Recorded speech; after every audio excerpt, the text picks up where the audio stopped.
Owen playing that classic Dragapult Duster deck against Jose with the very hot Conkeldurr the Dunsparce deck, which did high numbers last weekend at Frankfurt. I'm sure Owen was there hearing all about Conkeldurr and how they did pretty well. One of them got top 16. They faced off. We had a Conkeldurr mirror on stream, I believe, in round 6 or something like that. So Conkeldurr seems to be the hottest new toy for many players, and it's a pretty cool deck. It's a pretty fun deck as well.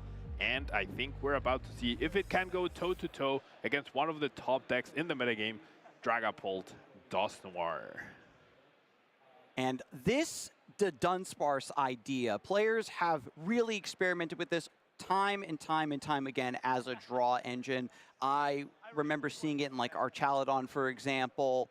Players were trying it in Roaring Moon, of course, and it's only a matter of time before somebody finds a home for this proper draw engine, and maybe this is the way it's going to go going forward. A nice single prize deck to kind of foil your opponent and get some early aggressive hits. We've talked constantly about how, do you want to be aggressive, do you want to be defensive, and Conkeldurr is the definition of aggression. Yeah, being able to attack for free if it has a status condition on it, and therefore that's where the Brute Bonnet comes in now. If Owen didn't know what he was up against, just by seeing the Dunsparce, you could probably narrow it down to Conkeldurr. There's not a lot of decks playing the Dunsparce engine at the moment, or at least not meta-viable ones, and that runaway draw will be very, very clutch, and it's definitely the best single prize engine to help you reach for your resources. Now, seeing the Brute Bonnet already in the discard pile does mean that I'm sure Owen, with the caliber of player that he is, he will be able to know exactly what he's up against now. And if you can prepare, you know what your opponent's up to, that is the first step. Having a decent read on the metagame, having the ability to quickly identify what your opponent is doing, because this lets you figure out what you're going to set up, what immediately you're going to lean into. Jose just goes for Jet Energy, puts Fan Rotom in the active, doesn't want any of these Dunsparces to be in danger, and now is beginning to threaten potentially just a quick assault landing if the stadium comes into play.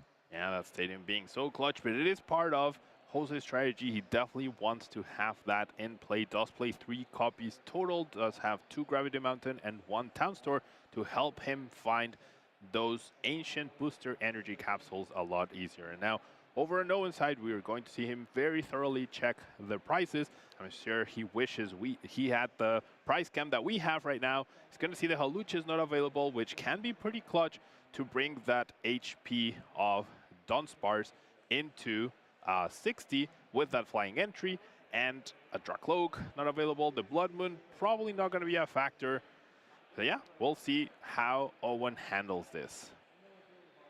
After the Buddy Poffin finds Dreepy and Badoo, Owen most likely just going to try to set up Itchy Pollen, try to slow this deck down. Once you've got the Dunsparces in play, hopefully Jose has the Dunsparce already in hand. I didn't get a chance to see whether or not that's the case, but typically if you can't Ultra Ball or something to find the evolution Pokemon, it can be pretty awkward. And Owen is going to need some time to set up, because when you are playing a 2 prize deck into a single prize deck, you need to make sure you have multiple attackers set up and ready to go and take down this game. We are seeing that Owen is not taking a page from the Tord Reklev playbook, and he's actually not playing any rare candies. He's going for the more traditional, slow but steady approach. Gonna have to go through the Dracloaks and get that Recon Directive, of course, which is pretty powerful, into a lot of resources, as we see the Latias EX get into play to be able to start the Itchy Pollen lock.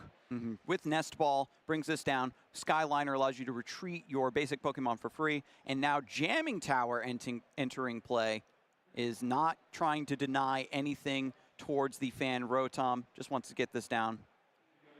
And most likely going to retreat into Badoo here, of course, start setting up Itchy Pollen. It is a little spooky because of just 1 Dreepy in play, but finds an attachment for turn. And after the research, no other basics to be put down.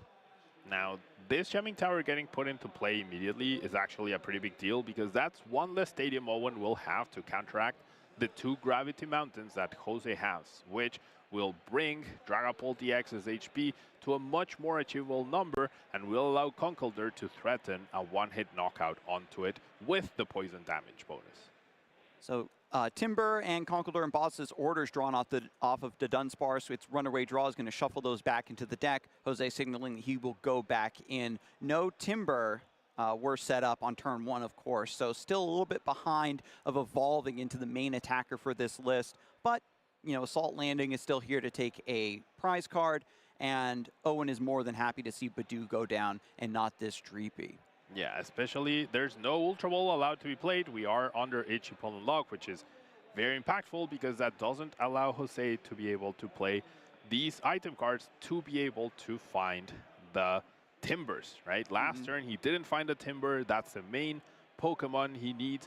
And with only 1 copy of Girder, the heavy reliance on Rare Candy will mean that Ichipollen is just gonna wreck really, really bad any attempt by Jose to do pretty much anything. Now, Boss's orders, of course, folks, was drawn off of the Dunsparce. Can just boss up Dreepy, use that Assault Landing, take the knockout. But is that really the way you want to play this? Because then Badoo is just going to keep you under item lock and you can't get set up. Is it better to keep delaying your opponent or get this Badoo out of the way and try to focus on your own setup? Owen has the Night Stretcher, instead goes for Dusclops, has second Badoo. This is also something that, again, a straight Pult wants to play a little bit more of, a more defensive line with 2 Badoo. For a long time, we only saw just 1 copy and attachment for turn Luminous Energy. Dreepy is ready to go. Needs to start evolving, however. Yeah, Owen needs to find a Dracloak, needs to use this research, which will leave him with no more stadium counters. The second Jamming Tower has hit the discard pile, and therefore, now he has no way to counteract the Gravity Mountain. Jose's setup is not really threatening much next turn, especially because we know there's going to be an Ichipollen, therefore there's no possibility to go Rare Candy into Girder, and we can't Ultra Ball, Rare Candy into Conkeldurr, and we cannot Rare Candy into Girder, so needs to have it raw in the hand, which I think it is in there. But yeah, I mean, it's just that Ichipollen is just so tough to get past when you're relying on 1 Stage 1 Pokemon and 4 Rare Candy. This is the first hurdle, right, of going against the Dragapult matchup, is can you deal with Badoo? Then the next one is can you deal with Dusknoir? Can you deal with Phantom Dive? Can you deal with Monkey Dory? And unfortunately, if you get off to a slower start like Jose did, had the great setup with Fan Rotom, getting the Dunsparce, getting the draw engine established, but no threats yet. The Dracloak is found. This will be the first recon directive. You look at the top 2 cards of your deck, choose 1 to go to the hand, the other one goes to the bottom of the deck, finds a second Dreepy to put on the bench. Owen Dalgard's setup gets stronger and stronger as this turn goes on. Yeah, finally found that second Dreepy because he wasn't able to find any sort of body puffin yet. Now, this 10 damage on the Timber is actually pretty significant, putting it in range of the 6 damage counters from Phantom Dive if Jose is able to retreat it, and does play a few copies of Jet Energy, right? There's already 1 in play, but does have 2 others, which could allow him to move the Timber. But realistically, this Ichipollen lock is just too strong at the moment. The Dunsparce is good, but it helps you draw cards. It's not going to be an attacker. Fan Rotom is good early on. It might even get another knockout right now, but realistically, this is just really rough as we see the Dunsparce using that Find a Friend ability attack, to find the Dunsparce, I'm going to imagine. Yeah, the Find a Friend lets you search your deck for any Pokemon. Typically, these attacks are like, you know, Call for Family, where you're only finding basics. This one, you can get any Pokemon, put it in the hand, and then this throws the ball back to Owen's court, right? Am I going to Iono you? Just get rid of this to Dunsparce? Do I think you have threat potential? Now, with Dracloak on bench, with 2 energies attached, Badoo has free retreat, and 1 damage counter on the Timber, the Phantom Dive is looming large over Jose's board. Yep, and Owen already has a Dragapult EX in hand, has a Boss's orders as well in case he needed to chase something else down. As we see, the Recon Directive does find Shaman or the Neo Opera Energy. That Shaman technology that we were talking about so much, seems like Owen is respecting the fact that Turbox had so much success last weekend and chose to play it this time around. Now, Owen has such a good hand here right now. Has the Hilda to find another Dracloak, has the energy attachment, has the Dragapult already. So I'm pretty sure we're going to be left in the field with no Timbers in play whatsoever. However, Jose will finally be able to play his item cards freely. And Hilda is just so beautiful for, again, just keeping up the pressure. Either setting up what you've already established, you need your energy, you need your evolution, or once you're already there, you're using it to grab your Dust Noirs, just a second energy to attach for turn. After grabbing the Neo Upper, I wonder if Owen is going to attach that to this Dracloak right now, or maybe hold on to it for a surprise factor a little bit later on.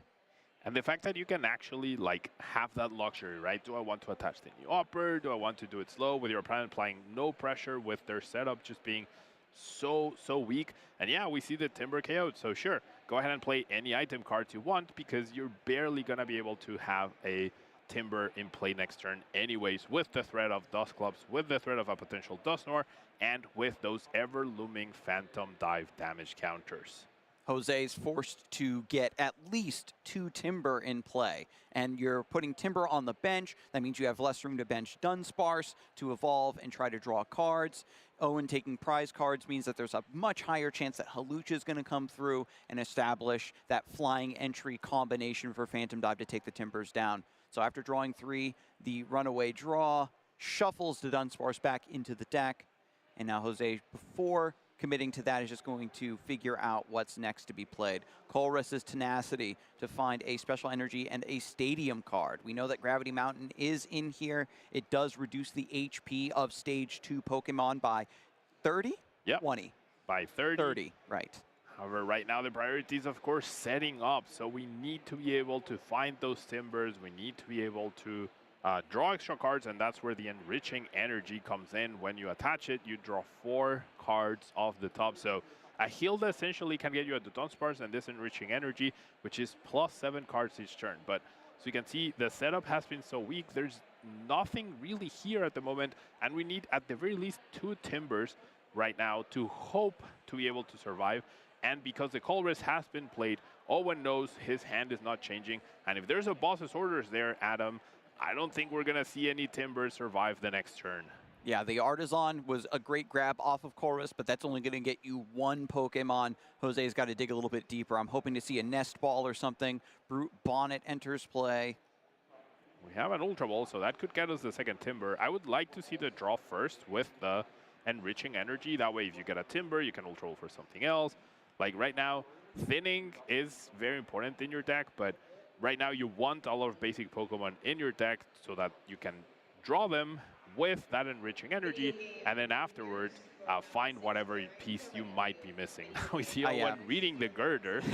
And I understand the hesitation here. You really want to try to save the enriching energy for Dunsparce because it also shuffles its energy back into the deck as the Dunsparce, and then you can keep recycling that enriching energy and enhancing your draw even further. So Jose Ultra Balls for Dunsparce to attach enriching energy to it instead. And that sounds wonderful, right? Like, that's the ideal. But sometimes you just can't afford to do the ideal, and you need to improvise on the spot. And, I mean, we're getting more cards, right? We have a Great Ball. We have another Ultra Ball. But realistically, this is what you want your turn 1 to be looking like, not when you're staring at an already powered up Dragapult and a Dusclops and an almost already powered up second Dragapult in play. Now, there's 2 Night Stretchers down for Owen.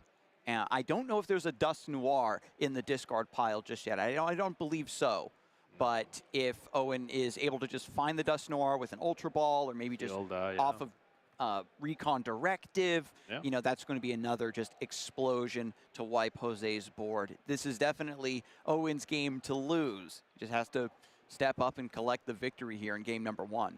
Yeah, realistically, Owen probably can't win next turn, but there's not going to be any Timbers on the field for Jose. Owen is going to be down to 2 prize cards. There's going to be damage counters on the field as well. And yeah, it's just going to be very rough to be able to set up. And I have to wonder, like, Conkeldurr did pretty well last weekend, is sitting at 4-0 here right now. But surely they must have a better game plan against Body to be able to succeed, right? A Body after Body just denying your forward candies. How do you overcome that? I'm not quite seeing a good way to do so.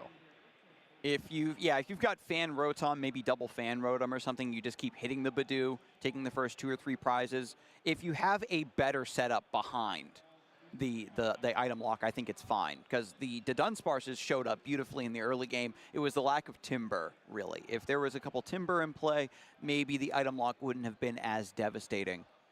Yeah, especially because Jose was able to find that girder early on, right? So that would have been pretty helpful. But yeah, the lack of body puffin, the lack of access to timber is definitely hurtful. And now we are seeing Owen go full out with the Dust Clubs and that second Dust Skull to make sure that he has those extra damage counters and make sure that there is never a timber or a lack of damage to help Phantom Dive to just clear out the board at any given moment, as we see that boss's orders get played. Brutal. Also has Ultra Ball in hand. If there's two better discards to have, you know, just go ahead and deal the 50 with the Dusclops. Yep. And take out both Timbers once again.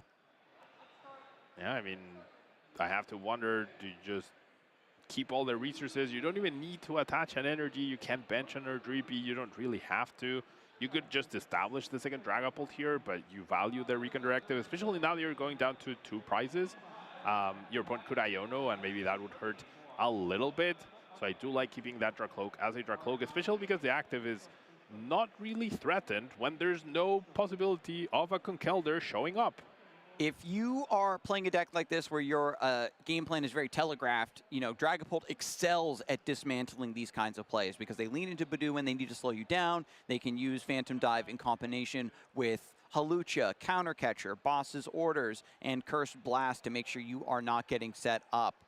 That's 2 more prizes for Owen, and then the leftover energy going over to Fan Rotom. And I mean, this is where we just had a new rule change for this season, that +1 turn, right? If Jose wants any hope of winning this round, like, you have no game plan here. You have no attacker, your main Pokemon, you threaten 70 damage, maybe 80 with the poison, with these 2 on the bench. You are not winning the game with that, so we really should be starting game 2 right now. Yeah, just go ahead and concede, probably even on the turn prior to this. Absolutely. I thought it was perfectly acceptable to just scoop it up and try to get a more aggressive start, a more stable start. And I think that that's probably what the point of this deck is, certainly, and what Jose has been able to do consistently, being 4-0 at this part in the tournament. Yeah, and then, like, you're going to see a lot of players have a hard time adapting to less turns after time is called, right? So the way you can have some sort of control over that is knowing when to concede. Your opponent is 1 attack away from winning the game. You have no copies of your main attacker down. Pack it up, let's go to the next game, and give yourself a better chance. Give yourself a chance at having a better start, getting those Timbers out early, hopefully evolving before the HE Pollen or through the HE Pollen, dealing with the HE Pollen quick enough to where you can sustain your deck. Yes, we are doing a lot of actions, but none of them are getting us closer to winning. And with only 2 prize cards remaining, Jose, you know, just drew Ursaluna there. That would be a great way to close out a game if this were a bit more even. But Fan Rotom comes back into the active after all, just trying to deal some chip damage to this Dragapult EX. And all it's going to take is for Owen to have 1 more gusting effect. Let me double check these lists. Already used 2 Boss's Orders. 1 more gusting effect, 1 Night Stretcher for a Dust Clubs. Oh, that's true as well. Onto the bench as well. Owen just has so many options to win this game. And, I mean, sure, Countercatcher is not live because you're ahead and you're completely fine. You have 4 Night Stretcher axes. If you've been sort of studying the metagame and you haven't seen a rare candy now, you know you're up against the 4 Night Stretcher Dragapult Dustmore build. And sure, Gravity Mountain comes into play. Now that Dragapult has 290 HP instead of 320. You're nowhere near close to getting a knockout, and Owen pretty much has game on board. Oh, okay, we have the Blood Moon, sure. Yeah, Blood Moon Jet Energy takes a knockout, and Owen had already kept the Dragapult EX in the hand. Neo Upper set up on the second Dracloak here, ready to take over. Okay, that's pretty good. Jose puts himself down to 2 prize cards. That will certainly help his case. However, Owen still just needs a copy of Dust Clubs and a copy of Dragapult, and we are seeing that Ultra Ball probably for the Dust Clubs to seal this. Owen doesn't need to KO the Blood Moon, he just needs to KO these 2 Pokemon with the residual damage from Phantom Dive. There it is. You're going to see the Curse Blast, 5 damage counters onto the Dunsparce. Phantom Dive 2 damage to the Dunsparce, 1 to the Fanrotom, and that's going to be game number 1. Dragapult loving to take multiple prize cards is its current claim to fame. Players have really leaned into this style of play, and just the fact that you can set up these checkmate scenarios is what makes the deck so attractive and what brings it consistently to the tops of these tournaments to go toe-to-toe with Gardevoir when the time is right. Yep, pretty decisive win right there, and I think it shows an inherent weakness of Conkeldurr, right? Conkeldurr might be a fantastic single prize Pokemon that does really well into these multiple prize Pokemon, but as we saw in this game 1, that Itchy Pollen is just too difficult to deal with. Even if you KO the Bodyu on the first turn with your Fanrotom immediately, they keep coming back and they're gonna stop your candies, and that's just gonna delay your whole game plan until it's a little too late. Yeah, and maybe that turn where Jose maybe could have bossed up Dreepy rather than taking down the Badoo could have put him on a different line there. Perhaps he was expecting there to be only one Badoo. Owen Dalgard is on 2 copies, but of course there's 4 Night Stretchers in this deck as well, so even when you knock out the Badoo, it's a very high chance it's going to come back regardless. Yeah, so, I think if you, like, historically, Dragapult has been playing 2 Badoo since rotation and even prior, right? So I think assuming anything less than 2 would definitely be very hopeful at the very least. That's valid. That's valid. Therefore, yeah, you have to account for double body. You have to, I mean, just based on deck building, I feel like only having 1 Girder in these sort of deck feels like a mistake, because how are you getting past Bodyu? And if you are aiming to win any of these regionals, you know you're going to have to play against Dragapult at some point. You need to have at least some sort of game plan, right? Give yourself some sort of chance. I think 1 copy of your stage 1 Pokemon is not really it. A lot of decks that are relying on evolving are trying to work in things like Brock Scouting or Jacques or something to get around that item lock and still find their pieces and slowly evolve up their Pokemon if that's the case. Because if your opponent is using Badoo to item lock you, you know that they are also taking a pretty slow-ish start in the early game, and it might give you that extra time. But we're going into game number 2. Jose Ordaz is 4-0, and this does give me a lot of hope for this archetype. I want Conkeldurr to surprise me, Pablo. Yeah, I mean, you have 2 jobs as Conkeldurr: dodge Bodyu and dodge Gardevoir. You manage both of those, you're probably golden. You're a very powerful single prize stage 2 Pokemon that can 1 KO anything it goes up against, even the Dragapult. But by the time you get to the Dragapult, it might be a little too late for the Conkeldurr, as we saw in game 1. But let's see what game 2 has in store for us. Their Bodyu is never guaranteed, right, at any given moment. You also have the tools to deal with it, with the poison, with the Fanrotom, so it's not like all hope is lost. Jose has definitely tested against this deck, I'm sure, so he must have a way around this. And as we get into the first game, Owen just starting off with a Dreepy inactive, immediately goes for Nest Ball to look for another basic Pokemon. Going to quickly read the deck, see what is missing, see what's in the prizes. Of course, we know that Shaman is part of this deck list. Not good for this particular matchup, but it's great to see that tech and maybe keep it in mind going forward in the tournament. We've got a full Dusknoir line in the prizes along with Latias EX. Now, what's great about Latias EX in this matchup is it lets you preserve your energies when you're trying to pivot around and get certain things out of the active. So Owen is going to maybe be down 1 energy attachment potentially on this Dreepy when he needs to get it out of this active spot. Yeah, that Latias is actually a pretty significant prizing. The full Dusknoir line is also impactful, especially mostly the fact that you cannot have 2 Duskull down to use like back-to-back Curse Blasts on the same turn. As long as you have access to 1 Curse Blast, I think you're probably fine, unless your opponent has all 4 Timbers down in the first turn of the game. I think it's probably manageable, and there's also a Lucha available, which plays really well into those 70 HP Pokemon. But yeah, the Latias will pretty much force Owen, if he wants to have an Itchy Pollen lock, to either be a lot more passive with his energy attachments, or rather not have as much wiggle room with his energy attachments, and put a lot of pressure on him finding that new upper when he wants to break that lock and start being aggressive and applying pressure. That's very important to note. And Jose starting with Brute Bonnet in the active spot. This thing has a massive retreat cost. However, as we saw in game number 1, Jose has 3 copies of Jet Energy. Hopefully this thing won't be stranded too long. because this would be the other side of the coin if Jose got the best setup with Timbers and everything in the back line, but just was struggling to get Brute Bonded out of the active spot. Yeah, that's what the Jet energies are there for, but they're not infinite and they're not exactly easy to find. However, that Colress tenacity is actually insane. On this turn 1, we'll be able to find Artisan, to find Fan Rotom, to find the Dunsparce crew, and we'll be able to grab that Jet energy to take this first knockout onto the Dreepia. Now, Owen's hand, or Owen's start rather, was not as great, and I think he has 3 copies of Iono in his starting hand, so he's probably going to play one. I don't think you can afford to research 3 Ionos on your first turn if he even has a research, but then those 6 cards, a lot of the game is going to be relying on those 6 cards.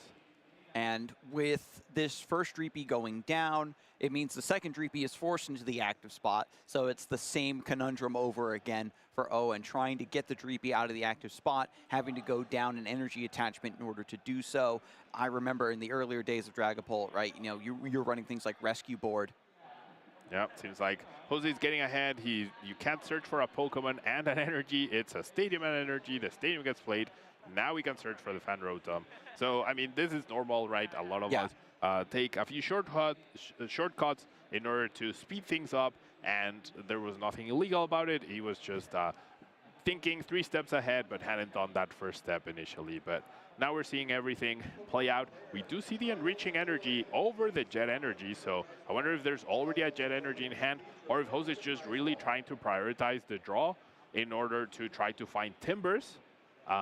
But yeah, I really would have... Oh, he has plenty of energy in his hand. Never mind. Okay, he has all the energy. So Jet energy is there for Fan Rotom. Jose gets to have his cake and eat it too. The enriching energy is going to be beautiful to be attached to the next to Dunsparce. Unfortunately, as you already talked about, Pablo, Owen is going to be forced basically to play Iono next turn after this knockout. Maybe finds Pheasantipity, gets a little bit more draw, keeps back into this game because... I know you've already seen it, folks. There's 1 Timber. Yeah. That's the only thing that we have bench space for. It's already an improvement from previous game, right? Previous game, turn 1, we didn't see any Timber. Now we are seeing 1. So we're getting closer to where we need to be. And now our setup is much stronger. Owen's setup is also much weaker. And you will be ahead in the prize cards.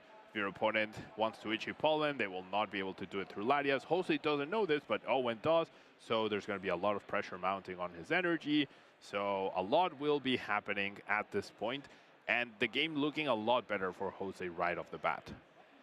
So Dreepy comes back from the discard pile thanks to Night Stretcher, gets rebenched, and the active Dreepy evolves into Dracloak. Luminous Energy also being attached to this Pokemon for the turn. Remains to be seen if Owen wants to leave this in the active or most likely just to retreat it. It's going to go for Iono first, not using the Artisan quite yet. Wants to see what's drawn off the supporter and then use Artisan to search out the other basic that you might need. Yeah, and I think another very useful tool or very useful use, if you will, of the Artisan is that Owen just placed 2 Ionos and a research at the very bottom of his deck. And therefore, he wants to shuffle those up to have a chance at finding them with those Recon Directives and with just off the card off the top, since his hand doesn't have any supporters right now. So pretty good strategy or pretty good sequencing by Owen. We're going to see that Recon Directive not offering much help, and I have to expect this Artisan will find us a body to try to slow down Jose just a little bit. Yeah, especially after picking up the Counter Catcher from Recon Directive. Here finally comes Artisan. Badoo's picked up, and after the shuffle, once again, those amazing supporters are going to find their way back into the deck, have a slightly higher chance of getting those here in the mid-game where you need it, and this is the moment of truth. Will Badoo be able to hold back this Timber, all of these Dunsparces? Because I haven't seen what Jose's hand is looking like after that Iono. I think he might have access to a couple of Dunsparce, so that's pretty good. The issue is going to come down to finding that 1 copy of Girder to get closer to the Conkeldurr. You do play Hilda, right? 4 copies of Hilda should be able to help you in that regard, and the copy of Girder didn't get prized, so if we can find a Hilda, we might actually be getting somewhere here, Adam. And the sacrifice of the luminous energy is unfortunate, but you've got to get this Dracloak out of the active spot, of course. Badu goes for Itchy Pollen, and Owen Dalgard is hoping that this is just enough to delay with no rare candy and get a Dragapult down, maybe with Neo upper next turn, and swing on this active Timber.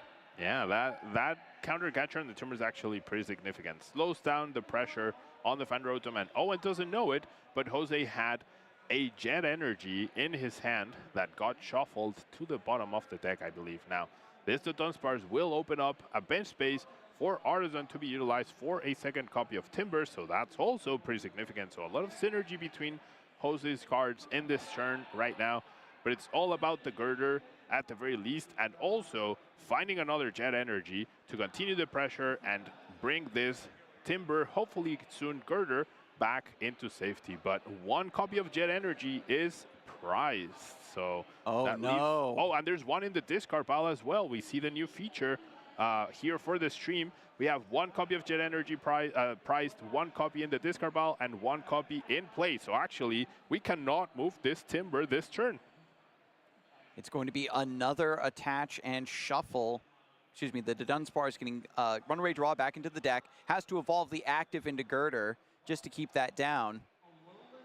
Gets a little bit more of a boost in HP. It's up to 90, but this is still incredibly vulnerable to a Dragapult, of course. Yeah, the key card being healed here. I think Owen, if he can find the new upper, then this game is going to go upside down really quickly. Now we're going to see the Colress Tenacity, and we're going to find that there's no more Jet Energy. I'm sure, well, I don't know how thoroughly Jose checked his prize cards, and I think based on the face he just made, I'm not sure he was aware that the last copy of Jet Energy was not available to him. So he's going to have to find that Jet Energy, the Enriching Energy, but will not be able to do his best possible play and bring that Girder back to safety on the bench.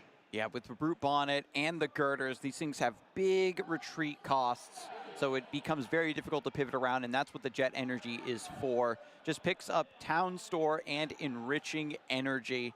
Can draw 4 more cards this turn by attaching. It's already shuffled into the Dunsparce, but this is a truly unfortunate happenstance, right? Having that Jet Energy in the prizes. When you have such a powerful turn to have the stabilization of your evolution line of Timber and then Fan Rotom coming into the active spot to take another knockout. This is what I speculated could be a strong, fruitful line in game number 1, with Fan Rotom doing a lot of the dirty work for the early game. But now Girder staring down another potential turn of item lock, potentially a Dragapult EX with a Neo upper to slam this thing back down into the discard pile. See another Timber, and there we see the pass. So no pressure. Body was not effectively dealt with. This gives Owen a little bit of wiggle room, perhaps, with the energy. We're going to see the Artisan get utilized, with Jose didn't counter last turn, so that Duskull getting into play. Owen looking a little bit more stable. This Recon Directive needs to be a very good one, though, because there's not a lot of help in Owen's hand. And if Jose is able to find a Conkeldurr and a Boss's Orders, then he could go after that Dracloak. So Owen not out of it yet, in a little bit of a dire spot. A lot relies on this Recon Directive. 2 cards change his fate. Buddy Buddy Poffin and another Badu. Can keep the Poffin. You can just fill the bench with tons of Dreepies to make sure you're always going to have options for attackers. And it seems like Owen is going to have to give Jose another turn to apply some pressure. Now, this is where hand reading comes into play, all right, in terms of skill. Owen knows that Jose plays Jet Energy. Owen knows that Jose's best play last turn was to use Jet Energy to deal with that body, apply pressure, and keep himself in the game, in the prize race, whilst evolving into a Girder. But Jose didn't do that last turn. So I would not be surprised to see Owen play another of those counter catchers or Boss's Orders if he has it, bring up either the Brute Bonnet or the Timber as well, and because you're denying rare candy, right, then your Dracloak is protected. So that would be a very clutch play to make here. I'm sure Owen sees it. He's eyeing up the counter catchers. I think he might be deciding between counter catcher or Boss's Orders, as he has both options right now. And there we have it. Yep. Boss's orders, just use your supporter for turn right now while you kind of have it for free. You can save your items for down the road. I think that Owen, based on the board today, is expecting to still remain behind in prizes. Eventually, Jose will find a way to maybe get rid of this Badoo. And the chip damage, again, is so important, right, Pablo? Dealing just 10 damage to Timber, setting it from 70 to 60, means that the 6 damage counters from Phantom Dive will be able to knock it out, even if Jose does get it out of the active spot. And there is only 1 copy of Girder, folks. So this Timber doesn't have any chance of Rare Candy becoming a Conkeldurr. Another peculiar decision here from Jose last turn was that he chose not to poison his Girder, right? I don't think the damage mattered too much, but there was no pressure on this body. Otherwise, this body would have 20 damage on it already, and it would be going down on the next turn, or would have at least forced Owen to bring up the other body or something, right? But there was no pressure from Jose from the poison package at the previous turn. Now we are seeing it, but it might be, it's definitely 1 turn too late. I think this is a clear showcase of Owen fully understanding his deck, but also understanding his opponent's deck, and then you have to assume that your opponent is always trying to make the right play, right? So because they didn't grab a Jet Energy, either they misplayed by not grabbing it, or it's just not available to them. They don't play it, or it's priced. So very good read on Owen's part, and I think that alone is just going to give him all the time in the world to set up and get to the Dragapult and take over this game at some point. Yeah, even though Jose had the additional Timbers down, the lack of rare candy is still holding back the aggression. It doesn't matter if you've got your evolution line ticking up. If something is stranded in the active spot, using the Jet Energy early, one ending up in the discard pile, just so many factors coming together to open up holes in Jose's game plan that Owen is immediately clocking and immediately exploiting. Yeah, Itchy Pollen being incredibly strong, and also combining that with Owen's incredible reads, incredible understanding. I mean, Conkeldurr was not a deck before last weekend, I don't think. Like, right. It was a deck that was played, and it was like, haha, funny concept because you get to attack for free, right? Last weekend, it proved that maybe there's more to it, okay? Right now, we are seeing one of the major weaknesses, the item lock. And being weak to item lock when one of the major players in the format has 2 copies of Bodies every single time in their deck, puts a little question mark on my mind in terms of, can Conkeldurr actually compete with the top threats of the metagame? Yeah, maybe this is just a bad beat. Jose 4-0, maybe he's just being able to find lines into some of the other anti-meta choices, right? So you're trying to counter the counters, perhaps, but if you go up against something strong and meta-defining like Dragapult EX, you're naturally going to struggle the way a lot of decks do.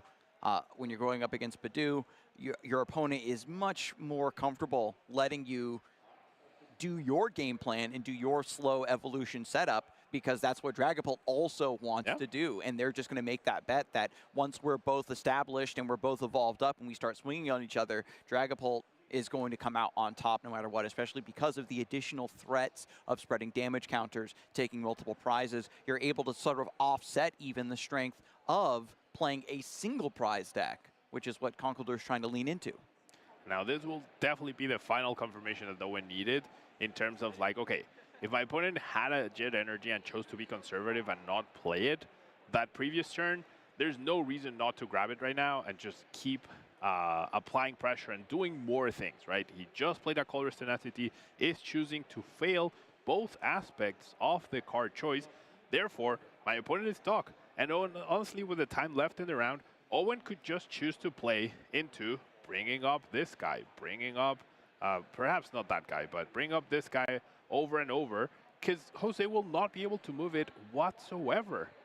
Yeah, I'm double checking the list here, looking for some other switching out, something. There's none. It's Turo, 3 Jet Penny. Energy.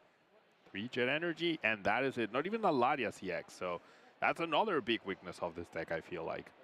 You're trying to go for almost a pure single prize deck here, no Pheasantipity, which some single prize decks will still dip into out of necessity to have some card draw, especially when you're trying to get over that final hurdle for your final, 2-ish prize cards. Yeah, and the funny thing is that if you bring up this Brute Bonnet, because of the Ancient Booster Energy Capsule having that side effect of the Pokemon that has it attached cannot be affected by special conditions, Brute Bonnet cannot self-KO to free itself from the active lock, right? So Right.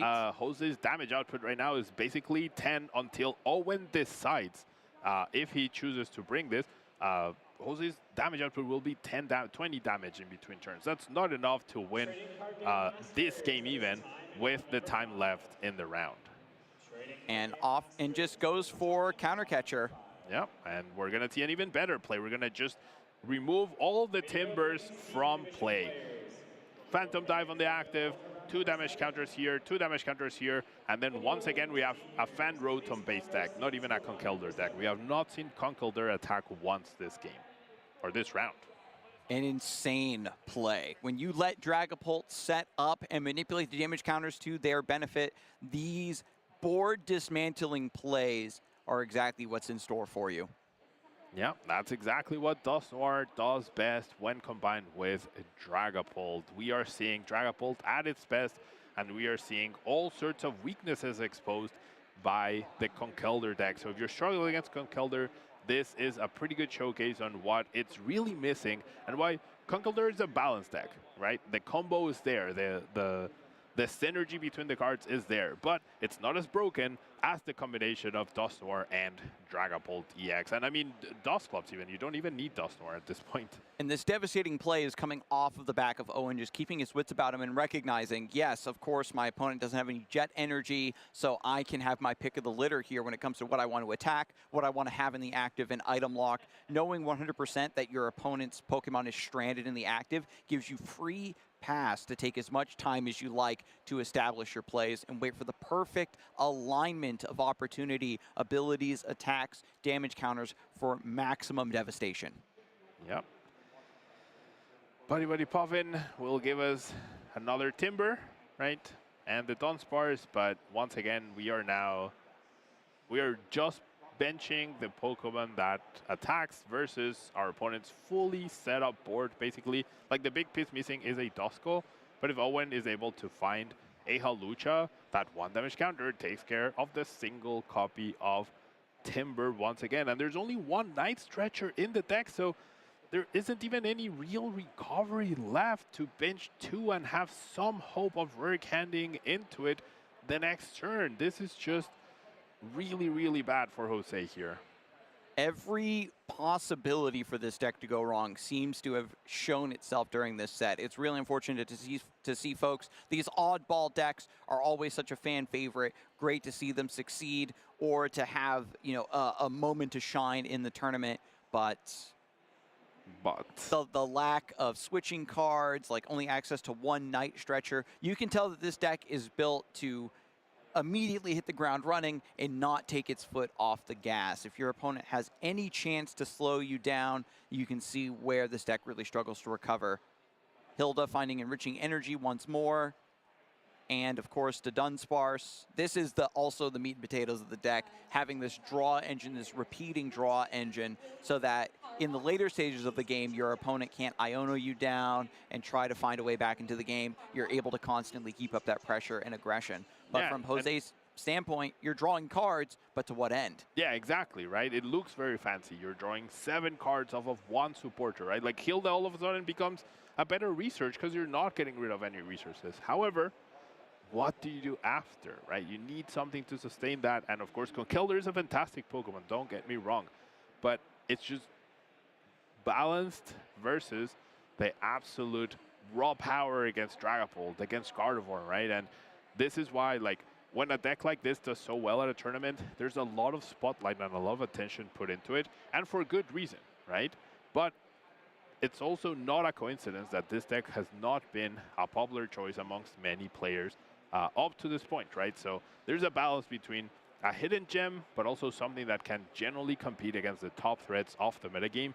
And I think being weak this week to Pollen is just a really big nail in the coffin in terms of your deck's viability to be able to be successful in the long term.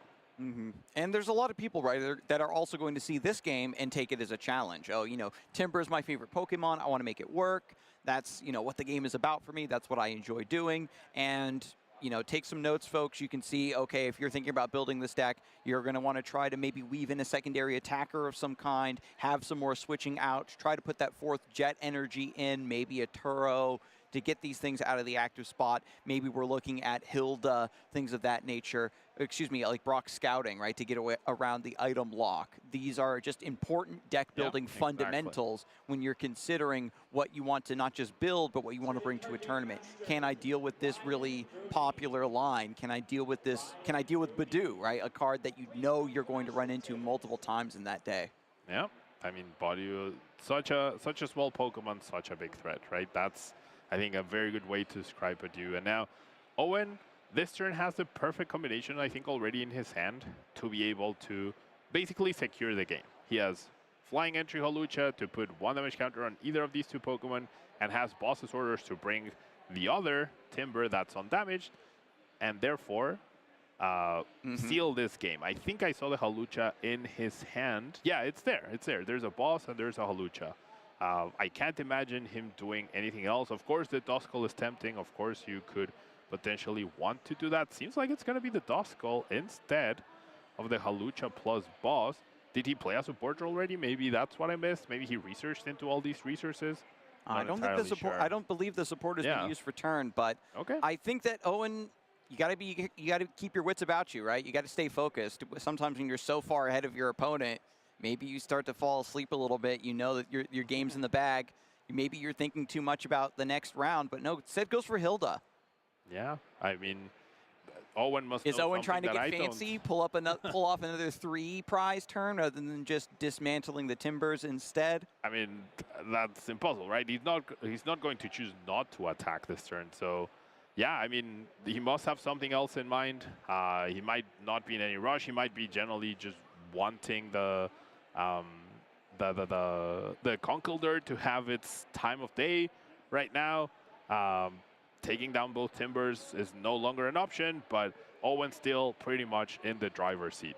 Of course, and there's 4 minutes left in the round, so even if somehow Jose were able to put up a fight, you know, there's no way to even run this one back. Owen, it's just a matter of, are you going to win 1-0 or are you going to win 2-0? Yeah, with less than 4 minutes on the clock, this game might conclude for either player. I mean, the Dusclops Curse Blast giving prizes to your opponent can be a factor sometimes. Like, sometimes you're in the game just because your opponent has given you so many extra prizes by that Curse Blast as well. There's still the Blood Moon or Saluna to factor in as well. So maybe Owen is accounting for that in some sort of way. Like if he took down both Timbers and then the Blood Moon or Saluna comes back and knocks you out and your board isn't established enough, or you get Iono'd as well, and you don't have a great response. So maybe taking it slow is the way that Owen has figured out to like really maximize his win condition. Yeah, even in states like this where you are so strong, you've got so many options in play, draw with the Dracloaks, potential combo threats with Duskull, you can slow the game down a little bit more with Badoo. You know that your opponent's missing a Jet Energy. You still have to account for these outside chances. Is there any way I could fumble this game? Yeah, I mean, Blood Moon Iono, but turns out Jose doesn't even play any Ionos in his deck. This deck apparently cannot afford it. It all relies on the Hilda. There's no other way to draw cards or find cards or anything. There's no disruption available, so I think that's going to put an end to this. Yeah. Without any Iono, I think this just absolutely tells us, Pablo, that Jose is going to be ahead or perish. There is no in-between. Yeah, I mean, is there a universe where you go Rare Candy Conkeldurr, Rare Candy Conkeldurr, and you go in with a Blood Moon and therefore Owen can't get 2 prizes next turn? Is that maybe the way we go about this? Is that Dusknoir still in the prizes, so that potential to get that boost of damage to augment Phantom Dive is currently not available. Yeah, so maybe there's maybe there's something in there.